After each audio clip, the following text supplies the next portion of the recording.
Hello student, हम आज आप लोग को पढ़ाने वाले वर्ण वर्ण क्या होता है इसके बारे में जानेंगे। वर्ण में मतलब क्या चीज़ पढ़ना रहता है, वर्ण के मतलब क्या होता है, वर्ण मतलब वर्ण किस क्या चीज़ पढ़ना जाता है। वर्णमाला इसमें पढ़ा जाता है, उसके बाद स्वर्ण वर्ण, व्यंजन वर्ण, इस सभी को इसमें पढ़ा जाता है। तो आज हम बताएंगे वर्ण किसे कहते हैं। वर्ण किसे कहते हैं? वर्ण उस मूलध्वनि को कहते हैं, वर्ण उस मूलध्वनि को कहते हैं जिसका खंड या टुकड़ा ना हो सके, उसे वर्ण कहते हैं। वर्ण मतलब वर्ण उस मूलध्वनि को कहते हैं जिसका खंड या टुकड़ा ना हो सके। देखिए मतलब वर्ण उस मूलध्वनि मतलब क्या होता है?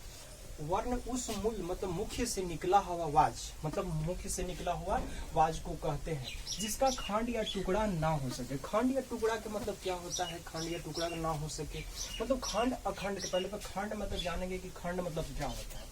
जैसे एक जानेंगे खंड के बारे में, खंड के बारे में जानेंगे कि खंड के मतलब क्या होता है, और उसके बाद जानेंगे अखंड के बारे में कि खंड और अखंड क्या होता है। जैसे यहाँ पे देखा जाए, अगर क को लेते हैं तो क को बोलने में अ का भी सहायता लेता है।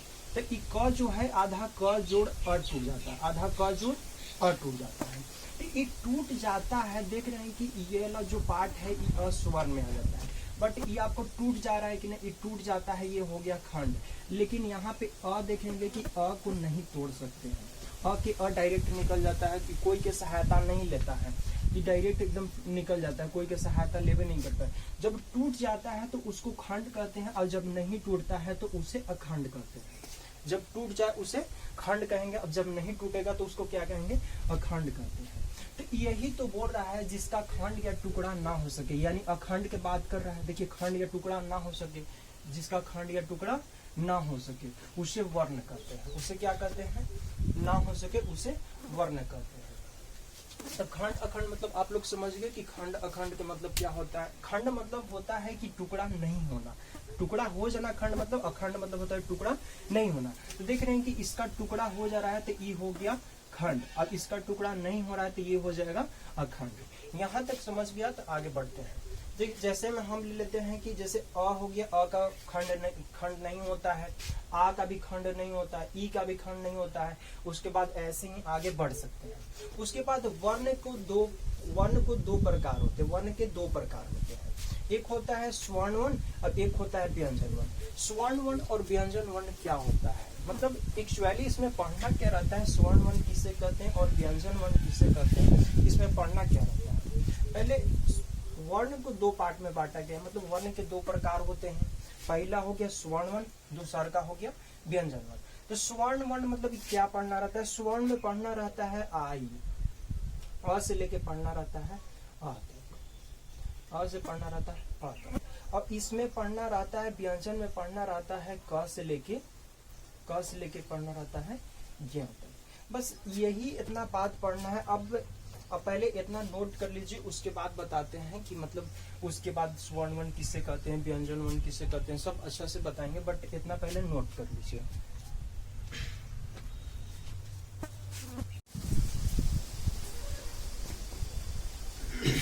आप लोगों ने वर्ण को नोट कर लिया होगा, तो आगे बढ़ते हैं।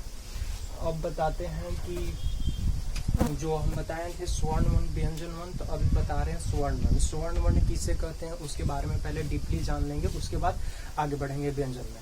तो स्वर्ण वर्ण के बारे में जानेंगे कि स्वर्ण वर्ण किसे कहते हैं, स्वर्ण वर्ण कितने होते हैं और स्वर्ण वर्ण के कितने प्रकार होते हैं। ये सब पहले आगे जान करके ही आगे बढ़ेंगे, ये नहीं कि बीच में आगे बढ़ जाएंगे और पीछे वाला नहीं जानेंगे। पहले ये सब जान लेते हैं, उसके बाद व्यंजन पढ़ेंगे।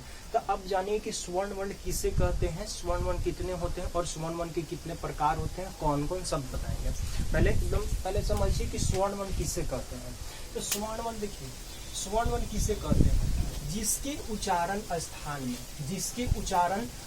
में स्वर्ण वर्ण की सहायता नहीं ली जाती है, जिसके उच्चारण स्थान में स्वर्ण वर्ण की सहायता नहीं ली जाती है उसे स्वर्ण वर्ण कहते हैं, उसे स्वर्ण वर्ण कहते हैं।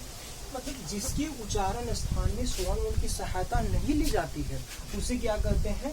स्वर्ण वर्ण कहते हैं। मतलब स्वर्ण वर्ण की सहायता लेवे नहीं करेगा उसे हम क्या कहेंगे? स्वर्ण वर्ण कहेंगे। जैसे मतलब क्या हम समझाए थे उस बार, ये बताए थे अखंड के बारे में। अखंड के बारे में।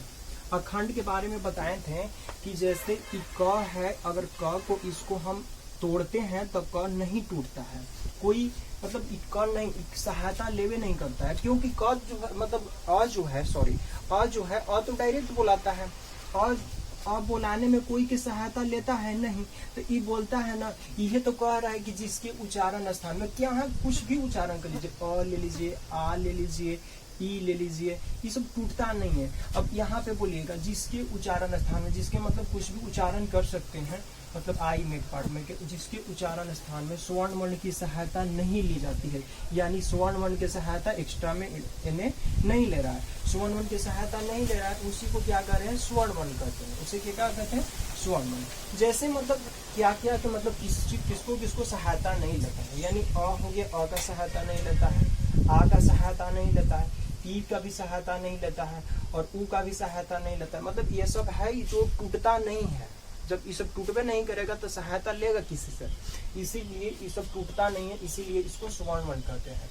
स्वर्ण वर्ण की संख्या 11 होती है, स्वर्ण वर्ण का संख्या जो है 11 गो होता है, मतलब 11 गो संख्या इसका होता है।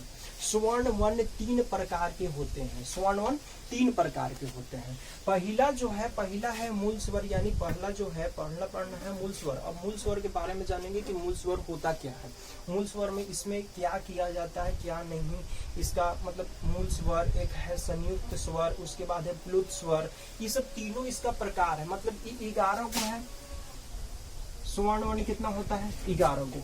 अब ये 11 गो के 3 गो स्टेप में तोड़ दिया है कि कौन कौन है, ये आपको काउंट करके बताना है कितना स्टेप में तोड़ा है। तो ये जो पहला आपको है मूल स्वर, उसके बाद है संयुक्त स्वर, उसके बाद है प्लुत स्वर। आपको ये 3 स्टेप पढ़ना है, पहला है मूल स्वर, उसके बाद है संयुक्त स्वर, उसके बाद है प्लुत स्वर। अब किसमें पढ़ना है, स्वर्ण वर्ण में, किसमें पढ़ना है, स्वर्ण वर्ण में। तो यहाँ देखते हैं कि इसको 3 स्टेप में तोड़ा है, एक मूल स्वर में, उस दूसर का है संयुक्त स्वर, उसके बाद प्लुत स्वर। तो संयुक्त स्वर में क्या होता है, संयुक्त स्वर में जो आई के पार्ट रहता है, ये आई के पार्ट जो यहाँ संयुक्त स्वर 11 को होता है, इसमें क्या होता है कि कुछ ऐसा भी संयुक्त स्वर में होता है कि जो टूट जाता है और कुछ नहीं टूटता है। जो टूट जाता है उसको रखते हैं संयुक्त में, और जो नहीं टूटता है उसको रखते हैं मूल स्वर में।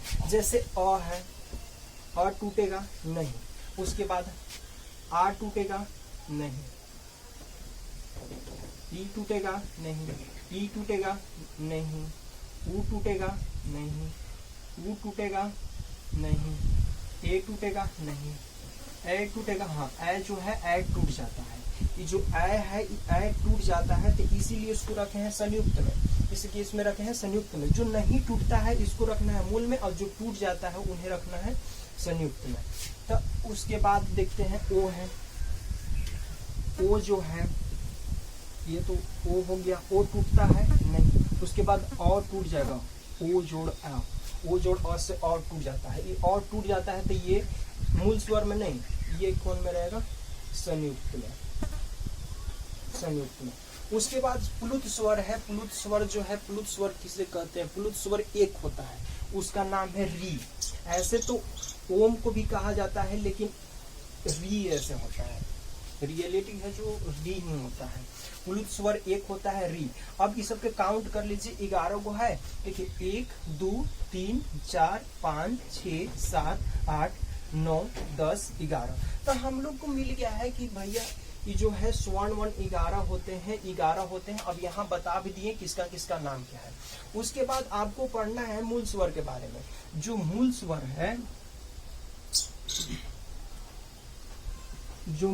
है, मूल स्वर ये भी है, ये 2 पार्ट में टूट जाता है, मूल स्वर को 2 पार्ट में तोड़ दिया जाता है। जैसे कैसे ही हम स्वर्ण वर्ण को तोड़ दिए हैं 3 पार्ट में, उसी प्रकार हम मूल स्वर को भी तोड़ देते हैं 2 पार्ट में। एक होता है हर्ष स्वर, एक होता है दीर्घ स्वर। हर स्वर मतलब क्या होता है? हर स्वर मतलब जिसको बोलने में कम समय लगता है, जिसको बोलने में कम समय लगता है उसे हर स्वर कहते हैं, और जिसको बोलने में ज्यादा समय लगता है उसे दीर्घ स्वर कहते हैं। जिसको बोलने में कम समय लग रहा है तो हर स्वर, और जिसको बोलने में ज्यादा समय लग रहा है तो दीर्घ स्वर। अब जैसे मूल, अब इसका पाठ पढ़ रहे हैं तो यही, अब जैसे मूल स्वर के पाठ पढ़ रहे हैं तो हमको तो यही देखना होगा। जैसे मूल स्वर है तो मूल स्वर को तोड़ रहे हैं तो पहले देखते हैं जो अ है तो अ के बोलने में कम समय लग रहा है कि नहीं। हाँ, अ को बोलने में कम समय लग रहा है। जैसे बोल रहे हैं अ तो ये कम समय लग रहा है, और उसी प्रकार हम लोग बोलेंगे आ तो ज्यादा समय लग रहा है। तो अ को बोल रहे हैं तो कम समय लग रहा है, लेकिन आ को बोल रहे हैं तो ज्यादा समय लग रहा है। अब बताइए, अब उसके प्रकार ई है तो ई है तो ई जो है ई हर्षय ई है। उसके बाद ये क्या है? दीर्घाई, क्योंकि ई जो ई है ई को बोलने में कम समय लग रहा है, लेकिन ये वाला बड़ी ई जो है ई को बोलने में ज्यादा समय लग रहा है। जिसको कम समय लगता है बोलने में हर स्वर कहते हैं, और जिसको बोलने में ज्यादा समय लगता है उसे दीर्घ स्वर कहते हैं। इसी प्रकार आप लोग इनमें से छांट लीजिएगा कि कौन हर स्वर है कौन दीर्घ स्वर है। तो बट आप लोगों को तो यहाँ तक तो समझ में आ गया होगा। फिर से रिविजन करवा देते हैं। जिसके उच्चारण स्थान में स्वर्ण वर्ण की सहायता नहीं ली जाती है उसे स्वर्ण वर्ण कहते हैं। जैसे एग्जाम्पल में यहाँ पे अ ले लिए, आ ले लिए, ई ले लिए, ऊ ले लिए, इत्यादि और भी ले सकते हैं आगे के पाठ में के वर्ण। स्वर्ण वर्ण की संख्या 11 होती है। स्वर्ण वर्ण की संख्या 11 होती है। स्वर्ण वर्ण के 3 प्रकार होते हैं। कितने प्रकार होते हैं? 3 प्रकार होते हैं। पहला जो है फर्स्ट में आता है मूल स्वर, उसके बाद संयुक्त स्वर, उसके बाद प्लुत स्वर। मूल स्वर किसे कहते हैं? मूल स्वर जो स्वर में के ऐसा पार्ट जो अपने आप में ही टूट जाता है, लेकिन ये जो संयुक्त स्वर है मतलब नहीं टूटता है तो मूल स्वर, और जब टूट जाता है तो संयुक्त स्वर। उसके बाद प्लुत स्वर है कि प्लुत स्वर तो ये तो ऐसा ही है। प्लुत स्वर इसको बोलने में बहुत ज्यादा समय लगता है, इतना ज्यादा समय लगता है री पूरा खींचते रहेगा सांस लेकर के, इसको ज्यादा समय लगता है, इसीलिए इसको साइड रखा गया, इसको कहते हैं प्लुत स्वर। अब इतना तक समझ में आ गया है तो पहले इतना जो समझाए हैं ये सब पहले नोट कर लीजिए और स्क्रीनशॉट ले लीजिए। आप लोग स्वर्ण वर्ण को नोट कर लिए होंगे तो अभी पढ़िए व्यंजन वर्ण। अब ऑफकोर्सली आप लोग को स्वर्ण वर्ण समझ में आया होगा तो व्यंजन वर्ण भी आपको समझ में आएगा। बट आप लोग देखिए मतलब कैसे समझ में आता। देखिए स्वर्ण वर्ण आप लोग को समझ में आ गया था। स्वर्ण वर्ण क्या होता है, स्वर्ण वर्ण मतलब होता क्या है, मतलब ये सब तो अच्छे से बता दिए थे, आप लोग को समझ में आया होगा। इसीलिए आप सीखिए व्यंजन वर्ण। व्यंजन वर्ण क्या होता है? व्यंजन वर्ण का मतलब होता क्या है, इसका मतलब इसे कैसे बनता है, इसका खंड होता है कि अखंड होता है, ये सब पहले अच्छा से हम लोग जानेंगे। पहले देखते हैं कि जो व्यंजन वर्ण है, व्यंजन वर्ण किसे कहते हैं। पहले परिभाषा पढ़ लेते, परिभाषा क्या होता है, परिभाषा को पहले जान लेते हैं। जिसके उच्चारण स्थान में स्वर्ण वर्ण की सहायता ली जाती है, स्वर्ण वर्ण की सहायता ली जाती है उसे व्यंजन वर्ण कहते हैं। मतलब जिसके उच्चारण स्थान में स्वर्ण वर्ण की सहायता ली जाती है उसे व्यंजन वर्ण कहते हैं। क्या कहते हैं? व्यंजन वर्ण। जैसे मतलब एग्जाम्पल में समझाते हैं। जैसे आप लोग को बताए थे उसमें तो खंड के बारे में पढ़ना था, ये अखंड के बारे में। जैसे हम आप लोग को बताए थे कि क को जब हम लोग इसको तोड़ते हैं तो क जो है क किसका सहायता लेता है? अ के सहायता लेता है। क किसका सहायता लेता है? अ का। तो देख रहे हैं कि जो क है ये क जोड़ अ में टूट गया, आधा क जोड़ अ में, तो आधा क जोड़ अ जो टूट रहा है तो ये देखेंगे कि जो आई है मतलब अ दिया है, ये अ लिखे हैं तो अ क्या है? स्वर्ण वर्ण है कि व्यंजन वर्ण? तो ये है स्वर्ण वर्ण। तो बताइए जो स्वर्ण वर्ण है तो ये स्वर्ण वर्ण की अब किसको में सहायता ले रहे हैं? व्यंजन में। हमने की व्यंजन बनाना है और हम लोग किसका सहायता ले रहे हैं? अ की सहायता ले रहे हैं, यानी स्वर का सहायता ले रहे हैं। यही तो बोल रहा है कि जिसके उच्चारण स्थान में स्वर्ण वर्ण की सहायता ली जाती है, जिसके उच्चारण स्थान में स्वर्ण वर्ण की सहायता ली जाती है। देखिए मान लीजिए कि एक व्यंजन वर्ण कोई उच्चारण कर रहे हैं, अब उसको तोड़ रहे हैं, यानी खंड अखंड में तोड़ रहे हैं। जब खंड अखंड में तोड़ेंगे तो देख रहे हैं कि ये जो क है अब ये अ है तो क और टूट जा रहा है, आधा क जोड़ अ में। तो ये जब टूट भी रहा है तो अ क्या है? तो बताइए अ क्या है? अ तो स्वर है ना, अ तो स्वर है। और स्वर जब टूट जा रहा है, अब स्वर के सहायता ले रहा है तो इस देखिए यही तो बोल रहा है कि जब स्वर्ण वर्ण की सहायता ली जाती है, इसमें लिया जाता है, उसे क्या कहते हैं? व्यंजन वर्ण। तो आप लोग को समझ में आ गया सोना। यानी देखिए क जो है क का भी मतलब क भी का भी सहायता लेता है। उसके बाद ख, ग, घ, च ऐसे भी बहुत सारा है। उसी प्रकार अब देखते हैं कि व्यंजन वर्ण की संख्या 33 होती है। व्यंजन वर्ण की संख्या 33 होती है। उसके बाद व्यंजन वर्ण 3 प्रकार के होते हैं। व्यंजन वर्ण 3 प्रकार के होते हैं। पहला जो है स्पर्श व्यंजन, और दूसरा जो है अंतःस्थ व्यंजन, और तीसरा है उस व्यंजन। अब पढ़ना है कि स्पर्श व्यंजन मतलब क्या होता है, इसमें कितने स्पर्श व्यंजन होते हैं और कौन कौन होता है और इसका संख्या कितना होता है। देखिए ये जो है ना, इसका संख्या होता है। ये अगर पूछेगा आपसे लोगों से कि स्पर्श व्यंजन कितने होते हैं, स्पर्श व्यंजन 25 होते हैं। और कहाँ से कहाँ के बीच में, ये जब क से स्टार्ट करते हैं ना और कहाँ जाते हैं, म तक जाते हैं। क से जाते हैं म तक ले, क से म तक ले को क्या कहते हैं, स्पर्श व्यंजन। उन बीचों की संख्या कितना होता है, 25 होता है। कितना होता है, 25 होता है। क से म तक ले बीच की संख्या कितना होता है, 25। उसके बाद जो अंतःस्थ व्यंजन है, अंतःस्थ व्यंजन होता है 4। अंतःस्थ व्यंजन कितने होते हैं, 4। और कौन कौन होता है, तो यहाँ होता है य, र, ल, व। उसके बाद है उस व्यंजन कितने होते हैं, उस व्यंजन होते हैं 4। उसके बाद ये होता है तलाबी स, मूर्धनी स, दंडी स और ह। उसके बाद जानेंगे कि स्पर्श व्यंजन है। स्पर्श व्यंजन ठीक है, क, ख, ग, घ। देखिए ऐसे तो हम लोग बोलते हैं कवर्ग।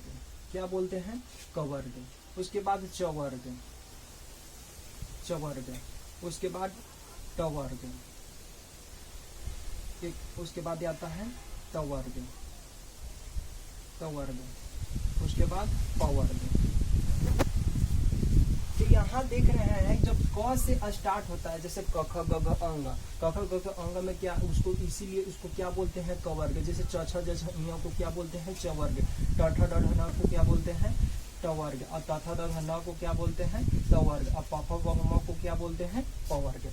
आपको अब यही आप लोग बोल सकते हैं कि देखिए इसका संख्या कितना होता है, 5। और इसका संख्या कितना होता है, 5। और इसका कितना होता है, 5। और इसका कितना होता है, 5। अब 5 5 कुछ ही होता है 25। तो आप लोग बताइए स्पर्श व्यंजन कितना होता है, कि स्पर्श व्यंजन कितना होता है, 25। स्पर्श व्यंजन कितना होता है, 25। अब आप लोग बोल सकते हैं कवर्ग, चवर्ग, टवर्ग, तवर्ग, पवर्ग के समूह को स्पर्श व्यंजन कहते हैं। आप लोग ऐसे भी कह सकते हैं। अगर आपको से पूछेगा कि अंतःस्थ व्यंजन किसे कहते हैं, तो आप लोग बोलिएगा य, र, ल, व वो क्या कहते हैं, अंतःस्थ व्यंजन कहते हैं। उसके बाद आपको से पूछेगा कि उस व्यंजन किसे कहते हैं, तो उस व्यंजन होता है 4, लेकिन क्या, तलाबी सर, मूर्धनी सर, दंडी सर, ह। तलाबी सर, मूर्धनी सर, दंडी सर, ह को क्या कहते हैं, उस व्यंजन कहते हैं। तो आप लोगों को यहाँ तक क्लियर हो गया। आपकी रिवीजन फिर से करवाना पड़ेगा, फिर से रिवीजन कर ही देते हैं, है ना। उसके बाद व्यंजन वर्ण किसे कहते हैं, जिसके उच्चारण स्थान में स्वर्ण वर्ण की सहायता नहीं ली जाती है। ली जाती है कि नहीं ली जाती है, वो तो व्यंजन में नहीं लिया जाता है ना, लेकिन स्वर में तो नहीं लिया जाता है, लेकिन व्यंजन में तो लिया जाता है। तो जिसके उच्चारण स्थान में स्वर्ण वर्ण की सहायता ली जाती है उसे क्या कहते हैं, उसे व्यंजन वर्ण कहते हैं। जैसे में क, ख, ग ऐसे इत्यादि बहुत चीजें यहाँ आप लिख सकते हैं। य, र, ल, व का भी पाठ हो जाएगा।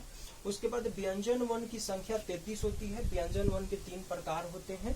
और उसके बाद पहला जो प्रकार है स्पर्श व्यंजन, दूसरा का है अंतःस्थ व्यंजन और तीसरा का है उस व्यंजन। दूसरा का तीसरा सब क्लियर हो गया। ऑफ कोर्स आप लोग को ये वीडियो समझ में आया होगा। पूरा वर्ण आज खत्म कर दिए हैं। जितना ये वर्ण आप लोग को पढ़ना था 10th तक लेके बीच में 10th 12th ये सब में काम आ जाएगा। बट आपको जितना पढ़ना चाहिए उतना हम पढ़ा दें, इससे ज्यादा अभी आप लोग को पढ़ना नहीं है। पढ़ना है लेकिन और थोड़ा सा और हाई क्लास में जाएगा तब आप लोग को पढ़ना है। आपको इसलिए आप लोग को वीडियो पसंद आया होगा तो आप लोग लाइक एंड सब्सक्राइब कीजिएगा। आज ये स्क्रीनशॉट लेना है तो आप लोग स्क्रीनशॉट